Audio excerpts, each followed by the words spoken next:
Visuddhimagga. By Bhattacharya Buddhaghosa. Translated from the Pali by Bhikkhu Naoamoli. Part 2 Concentration, Samadhi. Chapter 9. The Divine ABIDINGS.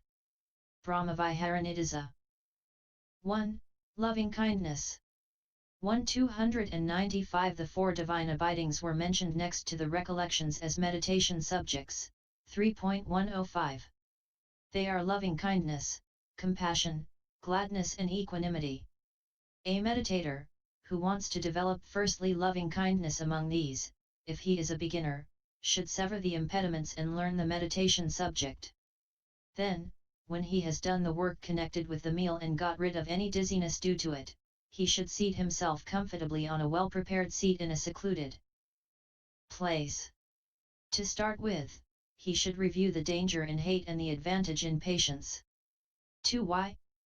Because hate has to be abandoned and patience attained in the development of this meditation subject, and he cannot abandon unseen dangers and attain unknown advantages.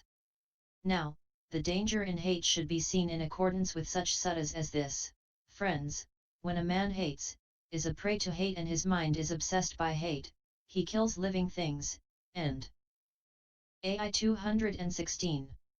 And the advantage in patience should be understood according to such suttas as these. No higher rule, the Buddhas say, than patience.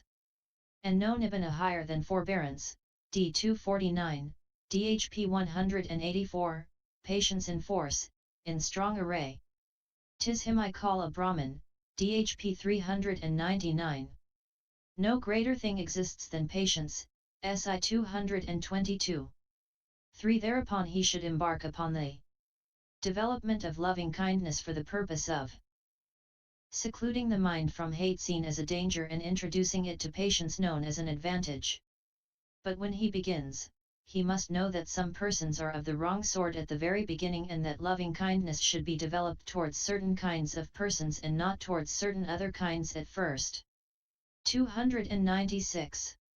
4. Loving kindness should not be developed at first towards the following four kinds of persons: an antipathetic person, a very dearly loved friend, a neutral person, and a hostile person.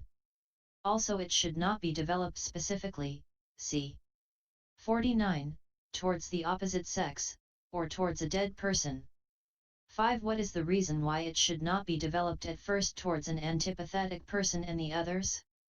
To put an antipathetic person in a dear one's place is fatiguing. To put a very dearly loved friend in a neutral person's place is fatiguing, and if the slightest mischance befalls the friend, he feels like weeping. To put a neutral person in a respected one's or a dear one's place is fatiguing. Anger springs up in him if he recollects a hostile person. That is why it should not be developed at first towards an antipathetic person and the rest. 6. Then, if he develops it specifically towards the opposite sex, lust inspired by that person springs up in him. An elder supported by a family was asked, it seems, by a friend's son, "Venerable sir, towards whom should loving kindness be developed?" The elder told him, towards a person one loves. He loved his own wife. Through developing loving kindness towards her he was fighting against the wall all the night. 1. That is why it should not be developed specifically towards the opposite sex. 7. But if he develops it towards a dead person, he reaches neither absorption nor access. A young bhikkhu, it seems, had started developing loving kindness inspired by his teacher. His loving kindness made no headway at all. He went to a senior elder and told him, "Venerable sir, I am quite familiar with attaining jhana through loving kindness, and yet I cannot attain it. What is the matter?" The elder said, "Seek the sign, friend. The object of your meditation. He did so. Finding that his teacher had died, he proceeded with developing loving kindness inspired by another and attained absorption. That is why it should not be developed towards one who is dead. 8. First of all it should be developed only towards oneself, doing it repeatedly thus: "May I be happy and free from suffering," or "May I keep myself free from enmity, affliction, and anxiety and live happily." 9. If that is so, does it not conflict with what is said in the texts?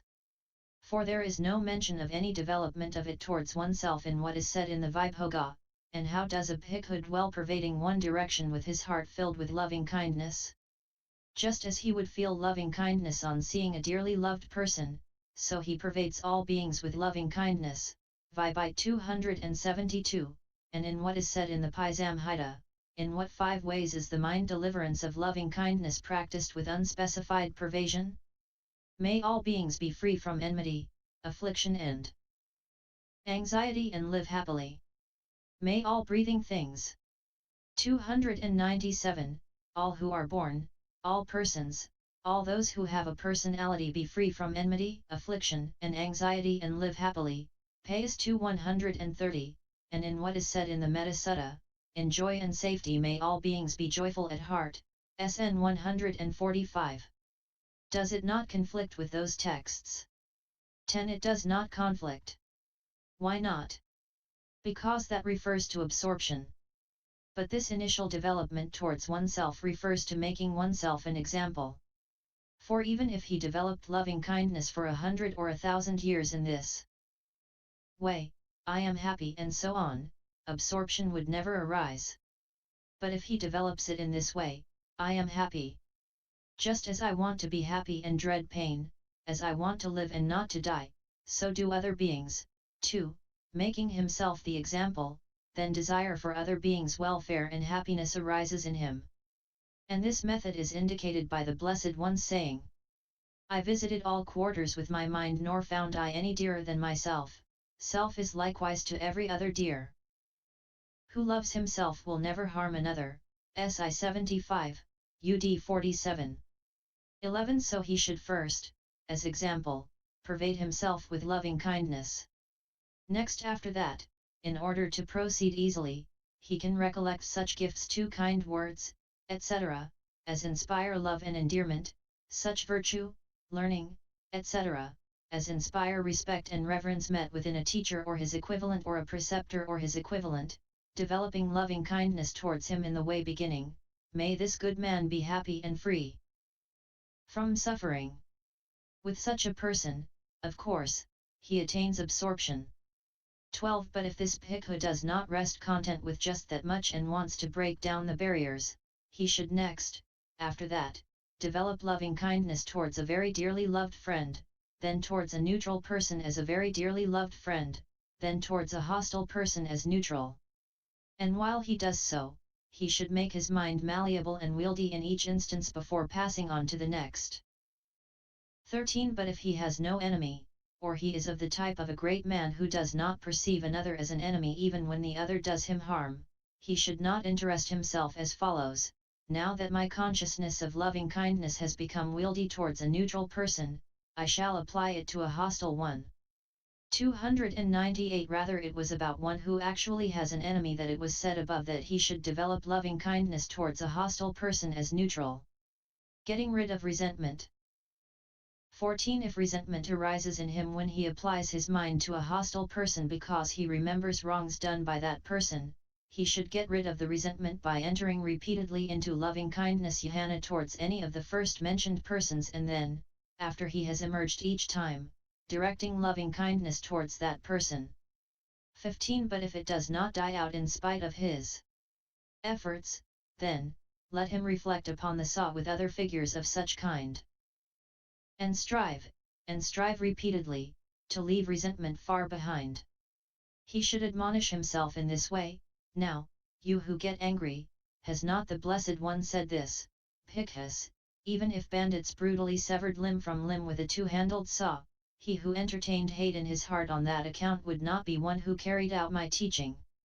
MI 129. And this, to repay angry men in kind is worse than to be angry first, repay not angry men in kind and win a battle hard to win. The will of both he does promote, his own and then the others too, who shall another's anger know. And mindfully maintain his peace, SI 162. And this, Bhikkhus, there are 7 things gratifying and helpful to an enemy that happen to one who is angry, whether woman or man. What 7? Here, Bhikkhus, an enemy wishes thus for his enemy, let him be ugly. Why is that? An enemy does not delight in an enemy's beauty. Now, this angry person is a prey to anger, ruled by anger, though well bathed, well anointed, with hair and beard trimmed and clothed in white, yet he is ugly, being a prey to anger. This is the first thing gratifying and helpful to an enemy that befalls one who is angry, whether woman or man. Furthermore, an enemy wishes thus for his enemy, let him lie in pain. Let him have no fortune. Let him not be wealthy. Let him not be famous. Let him have no friends. 299. Let him not on the breakup of the body, after death, reappear in a happy destiny in the heavenly world. 3. Why is that?